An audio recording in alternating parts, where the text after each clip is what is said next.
आदाब जुमा पहले भी काफ़ी दफ़ा आपके गोश गुजार किए गए हैं, लेकिन चंद एक बातें जिन पे सहाबा किराम रिज़वानुल्लाह अलैहिम अजमाईन बड़ा गौर करते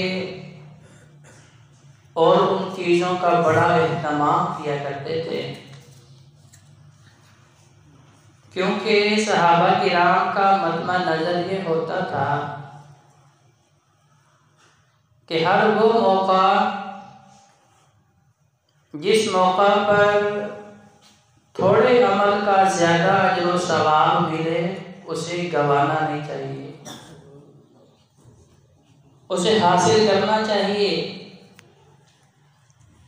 तो नबी करीम सल्लल्लाहु अलैहि वसल्लम ने जो इरशाद फरमाया कि फरिश्ते उस वक़्त तक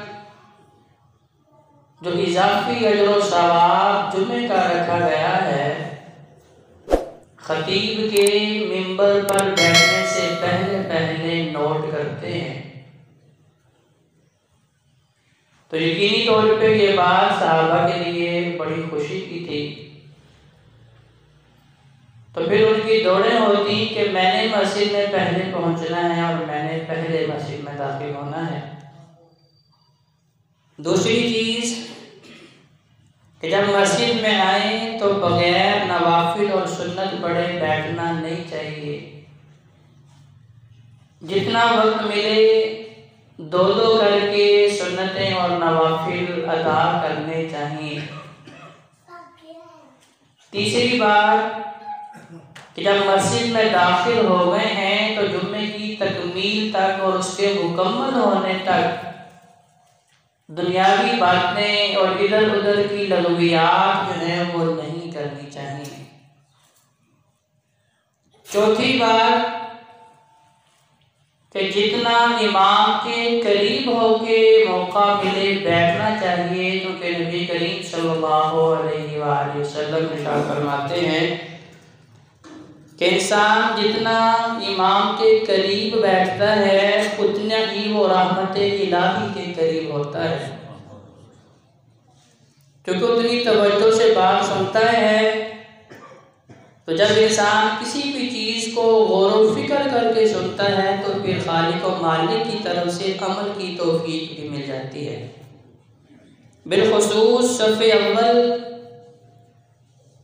नबी करीम सल्लल्लाहु अलैहि वसल्लम ने इसका अजर व सवाब इतना ज़्यादा बताया, फरमाया कि अगर इसका अजर व सवाब अल्लाह बता दे, बताया नहीं, फरमाया अगर बता दे तो फिर लोगों के अंदर ये झगड़ा हो कि भाई मैंने सफ़े अव्वल में बैठना है, मैंने बैठना है, और फिर इस मसले को हल करने के लिए कुरानंदाजियाँ की जाएँ, पर्चियों पे नाम लिख के डाला जाए कि जी मैंने सफ़े अव्वल में बैठना है। लेकिन देखें कि अगर हम अल्लाह की तौफीक से मस्जिद में आ भी गए हैं तो फिर सफ़े अव्वल के सवाब से थोड़ी सी लापरवाही करते हुए हम अजर व सवाब से महरूम रह जाते हैं। जबकि सहाबा किराम का तर्ज अमल मैंने आपकी गोश गुजार किया कि जब उन्हें अल्लाह के नबी कोई नेकी का मौका बता देते कि इस मौका पे ये काम करने का इतना अजर व सवाब है, तो फिर वो अपनी नस्लों को भी उसके ऊपर कायम रहने की तलकीन करते, उसमें किसी किस्म की सुस्ती और काहली नहीं करते। तो ये तीन चार जो अहम नुकते अल्लाह के नबी ने सहाबा को बताए, हम भी अल्लाह के हुजूर दुआ करते हैं कि अल्लाह हमें भी इनसे सही तौर पे फ़ायदा उठाने की तौफीक दे दे। ये ज़मीन और आसमान, ये दिन और रात, ये माह और साल, ये सारा कुछ मेरे अल्लाह का है।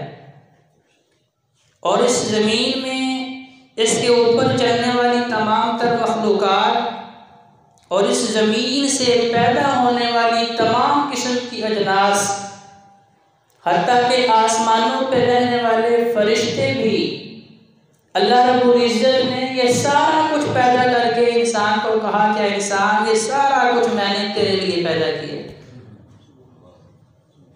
फरिश्ते भी देखें इंसानी जिम्मेदारी पे आए हैं, मेरे और आपके आमाल लिख रहे हैं। अल्लाह की तरफ से जब हम नेकियां करते हैं तो अल्लाह की तरफ से रहमतें लेके हमारे ऊपर आते हैं। चंद ऐसे बेहतरीन मौके कि अल्लाह के नबी ने बताया कि आपने नमाज़ फजर अदा की, वहीं बैठ के आप अल्लाह का जिक्र कर रहे हैं, तस्बीहात पढ़ रहे हैं, कुरान पढ़ रहे हैं, दुआ मुनाजात कर रहे हैं, अल्लाह के सामने रो रहे हैं। एक मेरा ताल्लुक़ अल्लाह से बना हुआ, उधर से अल्लाह ने फरिश्तों को भेज दिया कि मेरा बंदा जब तक उसी मुकाम पे जहाँ उसने जमात से नमाज पढ़ी है, जब तक बैठ के उसका वुज़ू ख़त्म नहीं होता या जब तक वो दुनियावी बात में मसरूफ़ नहीं होता, फरिश्तों जाओ इसके लिए बख्शिश की दुआ करो। तो इसका मतलब क्या हुआ कि अल्लाह फरमाते हैं इस तमाम तर मखलूक़ात, ज़मीन और आसमान और जो कुछ इनके अंदर है, ये सारा कुछ किसके लिए है? इंसान के लिए है। लेकिन इंसान किसके लिए है? सूरह हिजर अल्लाह अहकामुल हाकिमीन क्या हुक्म दे रहे हैं? फरमाया फसब्बिह बिहम्दि रब्बिका व कुन मिनस साजिदीन। ए नबी मेरी तस्बीह बयान करें, मेरी पाकी बयान करें, मेरी किबरियाई बयान करें। आपकी ज़ुबान पे मेरी बड़ाई के तराने होने चाहिए, आपकी ज़ुबान पे मेरे बुलंदो बाला और बड़े होने की तस्बीहात होनी चाहिए, और आप मेरा शुक्र अदा करें। बिहम्दि रब्बिका, अपने रब की हमेशा तारीफ़ें बयान करें। वकुम मिनस साजिदीन, और आप सजदा करने वालों में हो जाएं। अल्लाह किसको हुक्म दे रहा है? महबूब पैगम्बर अलैहिस्सलाम को। और अल्लाह के नबी ने फिर अमली तौर पे बताया कि तस्बीहात कितनी का होनी चाहिए। सहाबा ने आके हज़रत आयशा सिद्दीक़ा रज़ी अल्लाह ताला अन्हा से पूछा कि अल्लाह के नबी कब कब अल्लाह का जिक्र करते हैं।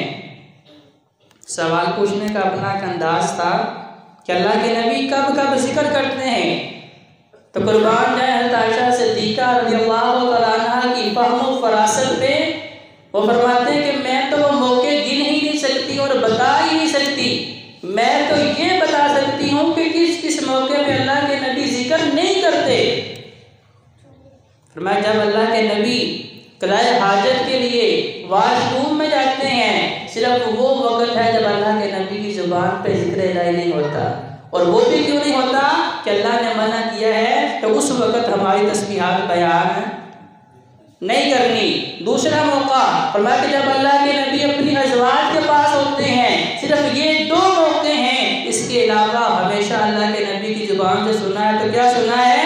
सुबहान अल्लाह, अल्हम्दुलिल्लाह, अल्लाहु अकबर, ला इलाहा इल्लल्लाह। ये कुरान का जो हुक्म अल्लाह रब्बुल इज़्ज़त ने दिया अल्लाह के नबी को और मुझे और आपको, अल्लाह के नबी ने अमली तौर पे क्या बता दिया कि हर वक्त जिक्र करना है। तो किसका करना है?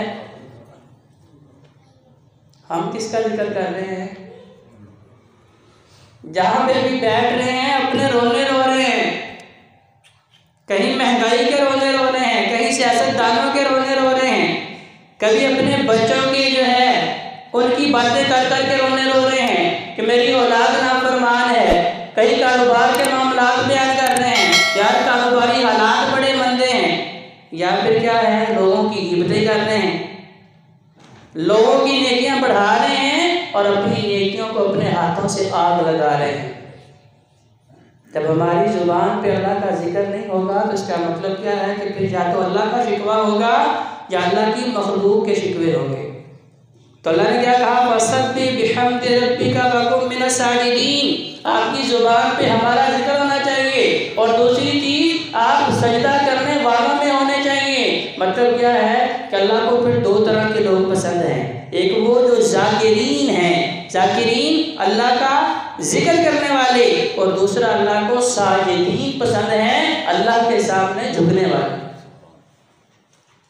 अगर इंसान इन दो चीज़ों को, दो सिफात को अपने अंदर पैदा कर ले तो ज़ाते जिनकार यकीन मानिए कि जो रोने हम रोते हैं वो सारे मसले अल्लाह के फजल से ख़त्म हो जाते हैं। मईशत की परेशानी है, कारोबारी परेशानियां हैं, रोज़गार के मसाइल हैं, उसके रोने रोते हैं। तो जब हम अपने खालिक और राज़ी से अपना ताल्लुक मजबूत कर लेंगे कि जिसने रिस्क देने का बंदोबस्त किया है और इस दुनिया में इंसान को भेजने से पहले उसका रिस्क लिख दिया है और उसका बंदोबस्त कर दिया है और कह दिया है कि इंसान तुझे उसके मामले